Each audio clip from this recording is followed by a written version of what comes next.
जी दोस्तों, आपका चैन क्लासेज में एक बार फिर से स्वागत किया जाता है। आज हम लोग पार्ट 6 परसेंटेज के बारे में अध्ययन किया जाएगा। यह जो क्वेश्चन है आपके सामने जो दिख रहा है, यह विविध परीक्षाओं में पूछे गए प्रश्न हैं। हम परसेंटेज के जितने भी पार्ट बनाए हैं, आप डिस्क्रिप्शन में जाकर उस लिंक दिया गया वहाँ पर आप देख सकते हैं। जितने भी क्वेश्चन का संग्रह है, बहुत ही मज़ेदार क्वेश्चन है। परसेंटेज का परीक्षाओं में कितने अधिक से अधिक प्रश्न पूछे जा रहे हैं, उन सभी प्रश्नों का हम कई पार्टों में अलग अलग टाइप बनाकर उस प्रश्नों को हम सॉल्व आपको करा रहे हैं, जिससे परीक्षाओं में परीक्षार्थियों को परसेंटेज का कोई एक ऐसा सवाल न बचे जिससे वह छूट जाए। ठीक, जहाँ तक प्रयास है वहाँ तक हम आप लोग को परसेंटेज का हर एक टाइप का प्रश्न बताने का प्रयास कर रहे हैं। आज ही बहुत ही मज़ेदार क्वेश्चन आप लोग के सामने है। चलिए हम इस क्वेश्चन की तरफ बढ़ते हैं। सारे क्वेश्चन अलग अलग टाइप के हैं। यहाँ पर देखिए, पहला क्वेश्चन है, एक आदमी अपनी आय का 5% परिवहन पे खर्च करता है, बची हुई आय का 20% खाने पे खर्च करता है, फिर 120 रुपया दान दे देता है। इन सब के बाद उसके पास 1400 रुपये बचता है, तो उसकी आय ज्ञात करिए। उस आदमी की इनकम क्या है, इतना कितना कमाता, उसका 5% परिवहन पर ट्रांसपोर्ट पे खर्च करता है, 20% खाने पर, फिर उसके 120 रुपये दान देता है। इन सब देने के बाद उसके पास 1400 रुपये बचे। उसके आदमी की क्या आय है, कितना कमा रहा है। ठीक, इस प्रकार के क्वेश्चनों को बहुत ही आसानी से हम लोग करेंगे। जहाँ इस प्रकार के क्वेश्चन है कि आदमी का 5% खर्च करता है, फिर बचे हुए का या शेष का इतना, फिर उस शेष का, कई बार इस प्रकार के ऐसे टाइप के जो क्वेश्चन होते हैं उसके लगाने का बहुत ही आसान तरीका आपको हम बताएंगे। देखिए, बची हुई या शेष किसी किसी क्वेश्चन में देता है 5% खर्च करता है, शेष आय का, फिर 20%, फिर शेष आय का, ऐसे से कई क्रम में देता है। तो इस प्रकार के क्वेश्चनों को हम इस तरह से लगाया जाएगा। देखिए, आय का परिवहन पर परिवहन है, दूसरा खर्च किस पर कर रहा है, खाने पर, खाना पे खर्च कर रहा है। परिवहन पे कितना है, 5%, खाना पे कितना है, 20%। देखिए, 5% का फ्रैक्शन में मान कितना होता है, 1/20, राइट। 20 का परसेंटेज का मान फ्रैक्शन में क्या होता है, 1/5। यहाँ तक समझ में आ रहा है। कह रहा है उसकी आय, हम मान लें उसकी आय, कुल आय मान लें X रुपये था, X की रुपये था, उसकी मान बताना है। देखिए, 20 रुपये है उसकी वास्तविक, हम मानते हैं उसकी आय है 1 रुपये। कह रहा 5%, 5% बराबर 1/20 होगा, तो 20 का 5% का होता ही है। तो कह रहा 20 रुपये में 1 रुपये क्या करता है, वह 5% खर्च करता, मतलब 1 रुपया खर्च करता है। बचता है कितना, 20 में से 1 जाए 19/20 गुणे, ऐसे इसका 20% बराबर 1/5 होता है। अब कह रहा है 20% खाने पे खर्च करता है, 5 रुपये है, 1 रुपये खाने पे खर्च कर दिया, तो बचा उसके पास कितना रुपये, 5 में से घटा देंगे 4/5। कुल आय इतना था, इतना मतलब खर्च करने के बाद वह बच रहा है, मतलब कुल आय में इतना हम निकालें। अब फिर कह रहा है 120 रुपया दान देता है, तो मान लीजिए जितना इतना खर्च कर रहा है, तो उसी में पूरे आय में से जो खर्च करा वही ना घटाएंगे, 120 रुपये हम घटा देंगे, तभी ना पता चलेगा कि कितना उसका होगा। कुल आय में से 120 घटाएंगे ना, ये भी दान दे रहा है तो कितना बचेगा, तो 120 घटाना पड़ेगा तब ना पता चलेगा आगे कितने के बराबर बच रहा है, 1400 रुपये के बराबर। ठीक, अब इसको रहने दीजिए।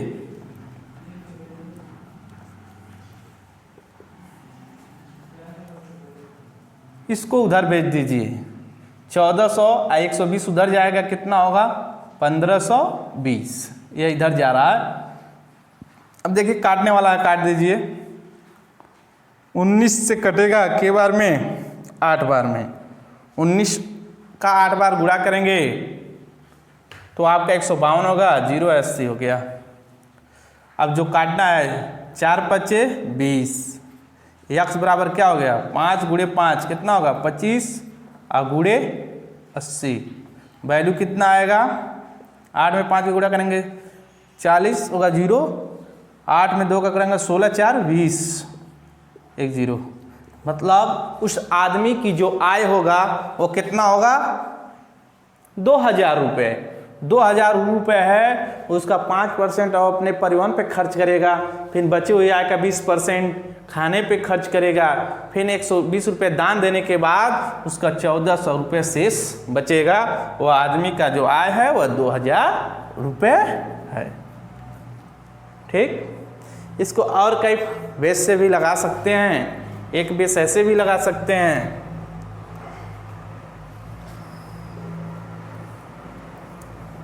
इतना ही आंसर आएगा, उसे भी लगा सकते हैं। जैसे इसका मान 1/20 बताए अभी, इसका 1/5। पहले 20 रुपये था उसका, मतलब वास्तविक आय 20 रुपये था, मतलब खर्च करने का, तो 1 रुपया खर्च कर दिया, बच रहा कितना 19 रुपये। ठीक, पहले उसका 5 था, खर्च कर दिया, कितना बचा 4। बताए थे मल्टीप्लाई वाला फ्रैक्शन, 20 बचे 100, 19 में 4 का गुणा करेंगे 76।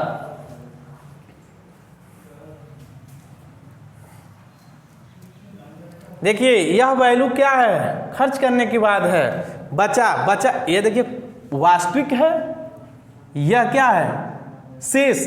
1 रुपया खर्च कर देगा तो शेष कितना बचा 19 रुपये ना, तो बचा रुपये बचते हैं, इसी के वह होगा 76 यूनिट किसके बराबर है 1400 रुपये।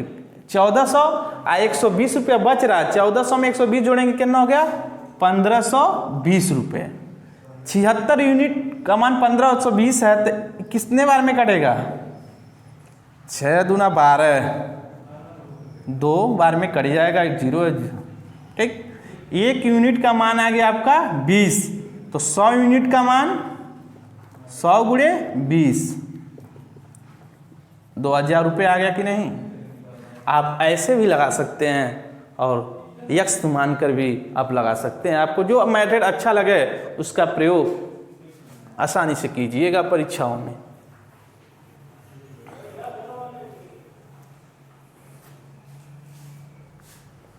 अगला क्वेश्चन है, एक पुस्तकालय में 20% किताब हिंदी में है। देखिए सेम क्वेश्चन उसी टाइप का,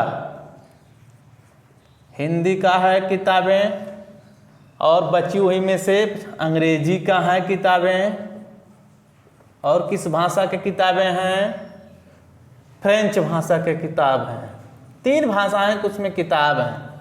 हिंदी का कितना परसेंट है 20%, अंग्रेजी का कितना परसेंट है 50%, फ्रेंच का कितना है 30%। हम बताए थे इसको भी, इस प्रकार के क्वेश्चनों को दोस्तों परसेंटेज में दिया है तो उसे फ्रैक्शन में बदलना पड़ेगा, तो उसे फ्रैक्शन में बदल दीजिए। 20% का मान फ्रैक्शन में क्या होता है 1/5, 50 का 1/2, 30% का 3/10 होगा ना। अब कह रहा है बची हुई 6300 किताबें हैं दूसरी भाषाओं में हैं, जो बची हुई जो 6300 किताबें दूसरी भाषाओं में, तो पुस्तकालय में कुल कितनी किताबों की संख्या बताइए। मान लीजिए पुस्तकालयों में कुल कितनी किताबें हैं यक्स, सेम इसी के ऊपर जैसे किए हैं 20% किताब हिंदी में है, तो कह रहा तो 20%, 5 का 20% हिंदी में है, तो शेष भाषा में कुल बची किताबें कितनी होंगी। हिंदी में है या किताब, तो बची भाषा में कितनी किताबें होंगी 5 में से घटाएंगे 4/5 होगा। दो किताबें मतलब कहने का मतलब यह है, यह पूर्ण है। दो दो मतलब है, दो में एक किताब अंग्रेजी का, तो शेष किताबें कितनी बची? दो में से एक जाए 1/2। 10 में 3 किताब फ्रेंच का, तो शेष भाषा का 7/10। शेष भाषा की किताबें बची हुई कितनी हैं? 6300। अब हम लोग उसको काट दिया जाए, जो भी कटने वाला है 7 से कट जाएगा, 7 9 बार में कटेगा, ठीक। अब इससे भी काट दीजिए, 900 को 4 दूना 8 और 1 10 होगा, 4 दूना 8, फिर 2 बचेगा, 4 में 5 का गुणा करें 20 होगा, 225 बार में कट गया। यक्स बराबर 5 दूना 10, 10 में 10 का गुणा 100, 100 गुणे 225। यक्स बराबर 225 00 है। कितना आ गया आपका? किताबें। उस पुस्तकालय में कुल किताबों की जो संख्या होगी आपका 22,500 किताबें होंगी उस पुस्तकालय में। बहुत ही आसान क्वेश्चन है, लगाने का तरीका बहुत ही आसान है। अब अगले क्वेश्चन की तरफ हम लोग चलते हैं।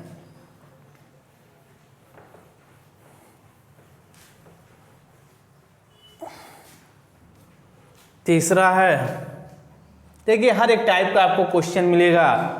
हम एक पार्ट में एक प्रकार के टाइप का क्वेश्चन बताने से विद्यार्थियों का समय बर्बाद करने से, क्योंकि समय बहुत मूल्यवान होता है, क्योंकि वह सब समय प्रतियोगिता परीक्षाओं की तैयारी करने वाले विद्यार्थी जानते हैं कि समय का परीक्षा के समय कितना महत्व होता है। इसलिए हम थोड़ा सा एक टाइप का क्वेश्चन था, इसमें थोड़ा सा चेंजिंग लाए हैं। इस प्रकार का क्वेश्चन परीक्षाओं में अक्सर पूछे जाते हैं। अगर एक भिन्न का अंश 200% बढ़ा दिया जाए और हर 350% बढ़ा दिया जाए तो भिन्न का मान 5/12 होता है। तो वास्तविक भिन्न आपको बताना है। देखिए कैसे माना वास्तविक भिन्न।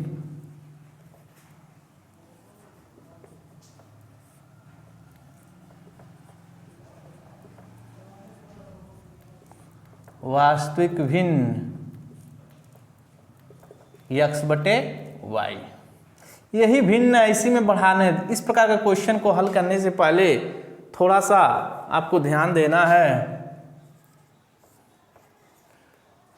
100 प्लस करते हैं, ठीक ना, 100% का अंश 200 बढ़ा दिया जाता है, तो 100 में प्लस करते हैं, 200 बढ़ा दिया जाए, ठीक, क्योंकि परसेंटेज में 100 ही माना जाता है।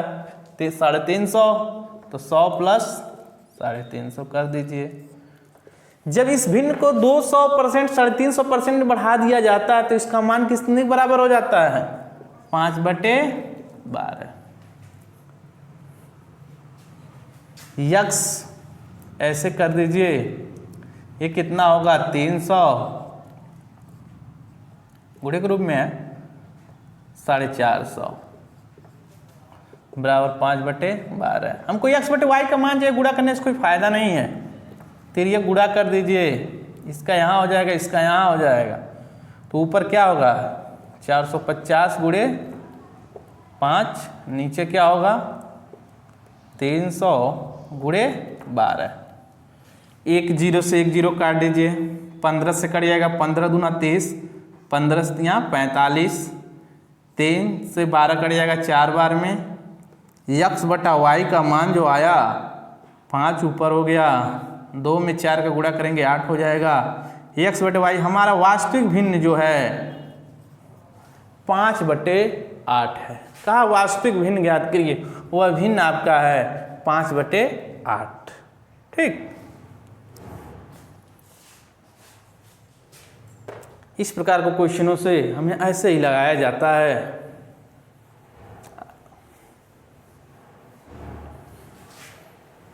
आइए चौथे क्वेश्चन की तरफ हम लोग।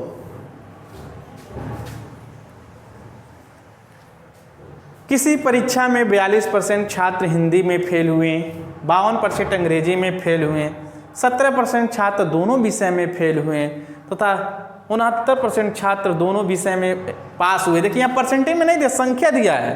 तो परीक्षा में सम्मिलित छात्रों की संख्या बताइए। देखिए किसी भी परीक्षा में सम्मिलित जो छात्र होते हैं कितने परसेंट होते हैं? 100%। 100% का आप यहाँ मान बताना है आपको। देखिए दो तरीके से हम बताएंगे, एक चित्र के द्वारा, एक ऐसे ही आपके माध्यम देखा जाएगा। देखिए यहाँ पर ये भी फेल हैं, हिंदी में अंग्रेजी में फेल हैं, दोनों विषय में भी क्या हैं? देखिए यहाँ पर फेल हैं। देखिए 17। एक बेसिक है दोनों विषयों में, देखिए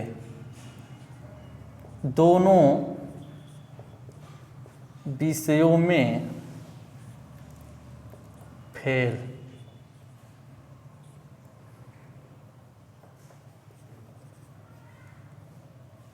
छात्र है ना।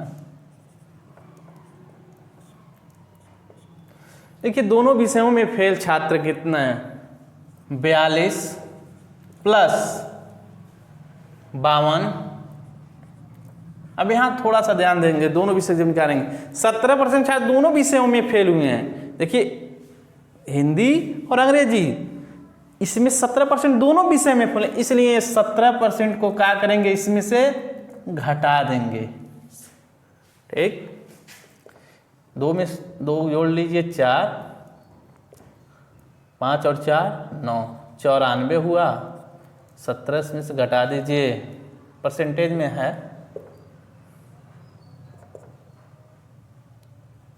7 हो गया। और यहाँ बच्चा आपका 8 में से गया 7 हो गया।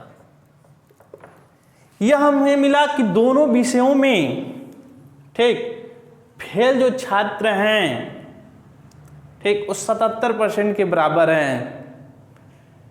तो यहाँ पर आप सोचते होंगे 17% छात्र दोनों विषयों में फेल हुए, ठीक, तो केवल यहाँ पर देखना है ना, तो केवल दोनों विषयों में जो फेल हुए उनकी छात्रों की संख्या कितना है? 77%। ठीक, तो हम निकालेंगे दोनों विषयों में क्या पूछा है? पास। 77% पास हो रहे हैं, तो फेल हो रहे हैं, तो पास कितने होंगे? 100 में से 77 घटा दीजिए, कितने परसेंट? 23% पास हो रहे हैं दोनों विषयों में। दोनों विषयों में छात्रों की संख्या कितनी है? 69 है। 23% की जो वैल्यू है 69 के बराबर है। तो 1% की वैल्यू 23 से कितने बार में करेगा? 3 बार में। तो 1% की वैल्यू क्या हो गया? 3 के बराबर हो गया, 3 छात्रों के बराबर। तो 100% पूछा है ना सम्मिलित छात्रों की संख्या, तो 100 गुणे 3 अर्थात 300 विद्यार्थी होंगे परीक्षा में सम्मिलित। समझ में आया? आप इस प्रकार के क्वेश्चनों को लगाने से पहले हम निकालेंगे, ठीक ना, यह दोनों विषय में नहीं होते हैं, विषयों में, क्योंकि दोनों विषय में फेल दिया हुआ है। यह विषयों में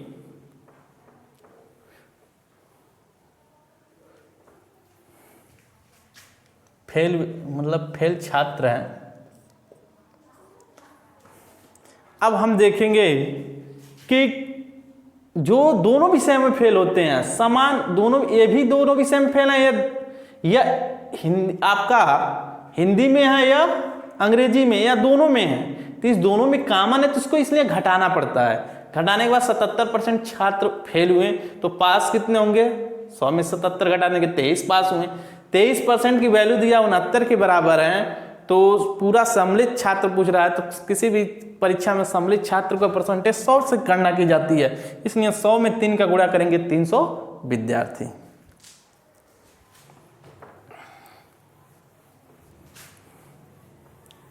इसी तरह हम चित्र के माध्यम से समझेंगे।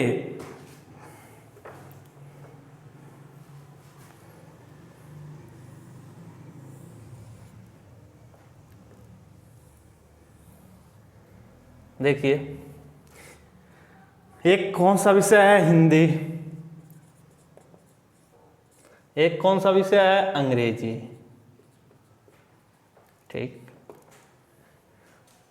देखिए दोनों का कॉमन कितना है दोनों में? 17% छात्र दोनों विषय में, देखिए अंग्रेजी में भी और हिंदी में भी। देखिए 17% हो गया कि नहीं दोनों में? कह रहा है किसी परीक्षा में, ठीक, 42% छात्र हिंदी में, तो 42 हिंदी में है, 42 में, तो 42 में 17 घटा दीजिए, कितना आएगा? 25। देखिए 7 5 12 2 2 1 3 1 4 हो जाएगा। ऐसे इसी के अंग्रेजी में कितने हैं? 52। तो 52 में से 17 घटाइए, 35 हो गया। देखिए पूरा हिंदी के लेंगे तो 25 17 42% हुआ कि नहीं? अब पूरा अंग्रेजी के लेंगे तो आपका 52% हुआ कि नहीं? अगर कहे केवल हिंदी में तो हिंदी केवल हिंदी में देखेंगे, ठीक ना, तब 25% केवल अंग्रेजी में, 35% विद्यार्थी पास हुए हैं। यहाँ यह ध्यान देना है। 17% छात्र दोनों विषय में है, ठीक, कर रहा है। फेल हुए 69 छात्र दोनों विषय में पास हुए। बस हम निकालेंगे क्या है?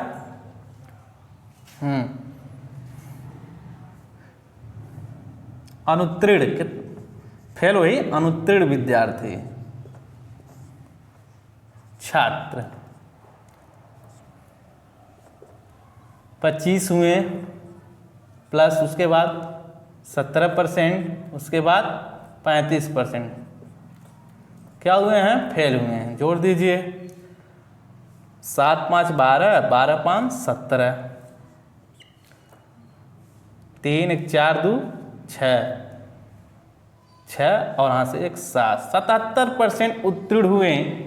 तो उत्तीर्ण अनुत्तीर्ण है तो उत्तीर्ण कितने छात्र होंगे? 100 में से कितना घटाएंगे? 77। कितना परसेंट हुआ? 23%। चूंकि उत्तीर्ण छात्र देखिए कितने हैं? 69 छात्र दोनों विषय में पास हुए हैं। 23% का मान कितना के बराबर दिया है? 69 विद्यार्थियों के कितने बार में कटेगा? 3 बार में। 1% का मान आया 3, तो चूंकि कितना परसेंट होते हैं विद्यार्थी? 100%। 100 गुणे 3 अर्थात 300 विद्यार्थी आपके हो गए। आप ऐसे भी लगा सकते हैं और उस प्रकार भी आप लगा सकते हैं। चलिए हम इसी प्रकार 5वें क्वेश्चन की तरफ चलते हैं।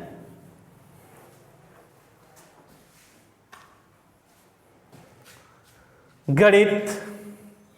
देखिए एक परीक्षा में 65% गणित में पास हुए, 48% छात्र भौतिकी में पास हुए और 30% छात्र दोनों में पास हुए, ठीक। तो कितने प्रतिशत छात्र दोनों विषय में फेल हुए? देखिए पास दिया, देखिए यहाँ पर भी पास दिया, निकाल लीजिए।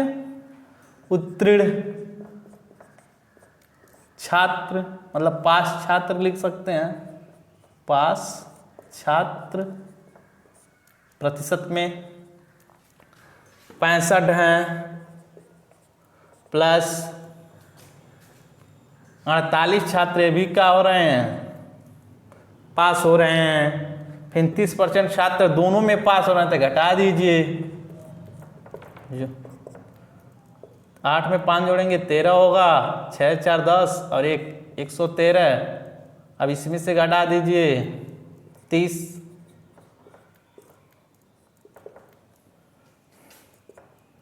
0 हो गया।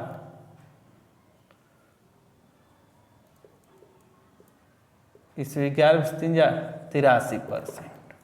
पास छात्र क्या पूछा है? दोनों विषय में फेल, मतलब फेल छात्र दोनों विषयों में कितने से? 100 में से 83 लोग फेल हो रहे हैं, तो पास कितने परसेंट होंगे? 17%। आप ऐसे भी चित्र डायग्राम से भी बना के लगा सकते हैं, आसान है। ये आपका क्या है? मैथ है, दूसरा है फिजिक्स है।